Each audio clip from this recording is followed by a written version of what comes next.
Welcome to this edition of Columbia Links, produced by the Summer 2016 session. I'm Olivia Butts. And I'm Anthony Akintonde. We begin today's webcast with a report on being cool.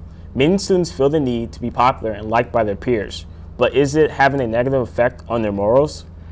Links reporter Mario Chandler is in the studio with more. Mario? Thank you both for that intro. Cool is something that's constantly evolving and changing. Cool is something that cannot be thoroughly defined, yet everyone wants to be cool. In high school, being cool is one of the most defining factors while you go through the 4 grades.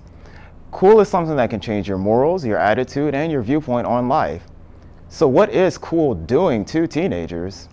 See, in the pursuit of being cool, teenagers are forgetting morals that they were raised on and turning towards whatever it will take to get them to be cool, such as smoking, drinking, even having sex on the regular, just to be cool.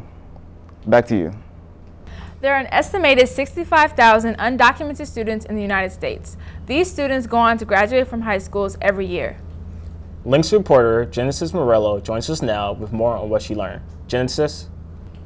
Thanks, guys. It's amazing how these undocumented students overcome their obstacles. They do not give up on their education, and they realize that education is a key to success for being in the United States. Being a dreamer is a difficult obstacle to face. Stereotypically, immigrants that are undocumented are known as Mexicans who steal resources and jobs. But, well, that's not really true. Not all undocumented immigrants are Mexicans, or not all from Mexico. They're from other countries as well. Education is something that everyone deserves. And fortunately, educated immigrants receive kindergarten through high school. Why can't they receive more? Thanks for that report, Genesis. Columbia Links also runs a special investigative team in the summer.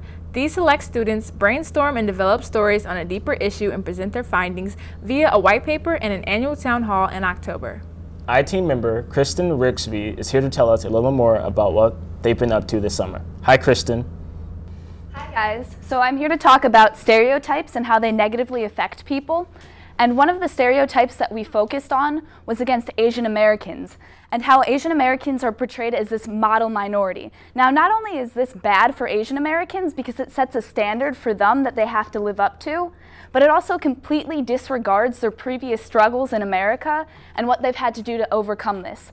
And for other minorities, the standard still holds, and they have to live up to a standard that may mean not being who they are. And you can check out more about this story and other stories about LGBTQ teens, and also stereotypical comments against neighborhoods such as the South Side of Chicago online at Columbia Links and also at our town hall in October. We hope to see you there. Back to you guys. We look forward to all your findings in the town hall. Thanks, Kristen.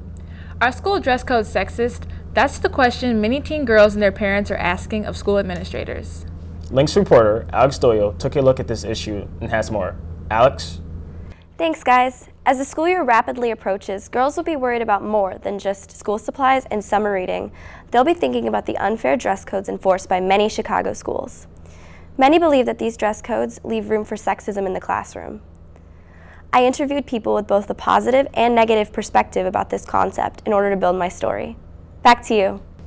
Thanks, Alex. Link students also have the opportunity to produce their very own podcast led by multimedia producer and Columbia radio professor Matthew Cunningham. Kennedy Reed is one of those students. Here she is to talk about what they've been up to. Hi, Kennedy. Hi, guys. There are a few interesting stories that the podcasters are doing. One story is Amber O'Sullivan's. Her story is about the Chicago Children's Choir, which she is also in. It's about the songs that they sing in their cultural background. Another interesting story is Mario and Niall's story. Their story is about Chicago poetry and the influence it has on the youth. Back to you. Can't wait to hear the finished product. Thank you, Kennedy. As teenagers, we all have stressful periods in our lives. From tests, college applications, and relationships, stress can have a negative impact. Links reporter Claire Tinian takes a look at the effects of negative stress and how to beat it. You can read her story at columbialinks.org. The theme for this summer's academy was urban culture, grassroots, and global. We had the opportunity to visit some cool places in Chicago in the past 6 weeks. Special correspondent Tatiana Newell joins us with a recap of our summer. Hi, Tatiana. Thanks, guys. This summer we have been presented with an array of opportunities from Columbia Links, some of which include being able to do film reviews. We headed over to WBEZ to meet up with Sarah Karp for a behind-the-scenes tour of the radio station. Then we went to CBS 2 with Derek Young to get an up-close and personal view of the 11 o'clock news. Then we headed to Devon Avenue with Dorothy Shaw to go ahead and learn about Indian culture. Later, we headed over to Pilsen to learn all about Mexican culture. Lastly, we finished up the summer by going to the Field Museum to meet up with the anthropologist Alakawali. Tatiana, did you have any favorites? Ooh, that's a tough one. If I had to pick, I'd have to say the Field Museum because of the behind-the-scene tour. Thanks, Tatiana. That does it for this edition of Columbia Links. You can find these stories and much more at columbialinks.org. I'm Anthony Akintonde. And I'm Olivia Butts. Thanks for joining us. Have a great day. I can't believe you got lost on your podcast.